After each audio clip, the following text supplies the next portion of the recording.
कोणाचं सरकार होतं अध्यक्ष महोदय जे बोलतात 2019 ते 22 काय पाठपुरावा झाला नाही? कोणाचं सरकार होतं? मंत्री महोदय असत्य सांगतायत का? आम्ही हक्कभंग आणावर का? दिशाभूल करतायत का या सभागृहाचे मुख्यमंत्री हे मंत्री महोदय? आम्ही तर हेच सांगतोय की मुख्यमंत्री महोदयांसोबत आम्ही सगळे ह्या विषयाला सोडवायला तयार आहोत, राजकारण न आणता. माझी एवढीच विनंती राहील आपल्या माध्यमातून की ह्या सदनाची दिशाभूल मंत्री महोदयांनी करू नये. ब्रीफिंग असताना जर ते म्हणतात ह्या सदनाची दिशाभूल करू नये. आणि गृहनिर्माण मंत्री कोण होते? अध्यक्ष महाराज, सन्मान्य उबाटाचे सदस्य आदित्यजी ठाकरेंनी जो आता प्रश्न उपस्थित केला हे त्यांनी सांगितलं की तुम्ही उत्तरामध्ये दिलंय.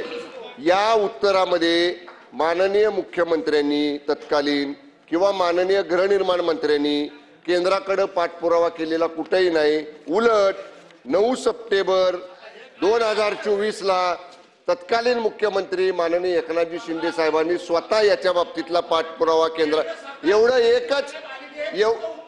एकच पत्र उत्तर द्या.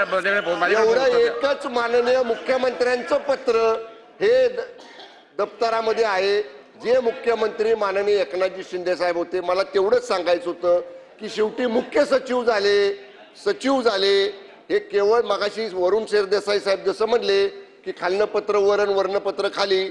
माननीय मुख्यमंत्र्यांनी स्वतः लक्ष देणं, माननीय मुख्यमंत्र्यांनी स्वतः पत्र व्यवहार करणं आणि जसं मी आता सांगितलं की माननीय मुख्यमंत्री केंद्राच्या अधिवेशनापूर्वी जेव्हा खासदारांची मंत्र्यांबरोबर बैठक घेतात त्याच्यामध्ये हे घेणं. तर माननीय शिंदे साहेब मुख्यमंत्री असताना त्यांनी एक प्रयत्न याच्यासाठी केला होता. आता पुन्हा एकदा फडणवीस मुख्यमंत्री आणि शिंदे साहेब उपमुख्यमंत्री आहेत, या दोघांच्याकडनंही असाच प्रयत्न केंद्राकडे केला जाईल. लक्षवेधी क्रमांक 5